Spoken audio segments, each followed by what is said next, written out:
না, মাফ চাওয়া তো বিষয় না।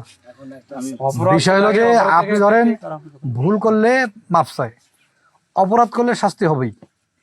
এইটা বলতে পারেন যে স্যার শাস্তি কম বা বেশি দিয়েন।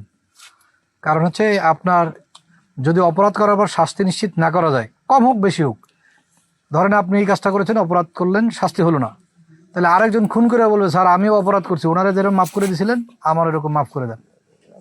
এই জন্য অপরাধ হলে শাস্তি হতেই হবে। এখন আপনি বলতে পারেন যে স্যার শাস্তি যতটুকু একবারে না দিলেই নয়, বা যতটুকু সর্বনিম্ন শাস্তি দিয়ে। আমাদের আইনের ক্ষেত্রে শাস্তির আপার লিমিট এবং লোয়ার লিমিট থাকে। ধরেন 3 মাস থেকে 2 বছর, অথবা 1 বছর, অনূন্য 1 বছর, মানে 1 বছরের কম দেওয়া যাবে না, উপরে যত দেন, হ্যাঁ, অথবা অনূন্য 2 বছর, এরকম বিভিন্ন অপরাধের মাদকদ্রব্যে বিভিন্ন মাত্রার শাস্তি আছে। আপনি স্বীকার করছেন কিনা অপরাধ করেছেন সেইটা হলো বিষয়। অপরাধ করছেন কিনা বলেন, সেটা বলেন।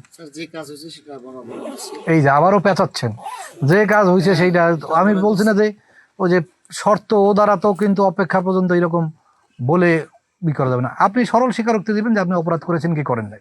ঠিক আছে, আপনি অপরাধ স্বীকার করেছেন, আমরা আপনাকে যতটুকু করা যায় প্রয়োজনীয় ব্যবস্থা নেওয়ার ক্ষেত্রে, যতটুকু না করলেই নয় আইনের শাস্তি, সেটুকু আমরা দেওয়ার ব্যবস্থা করব। ঠিক আছে।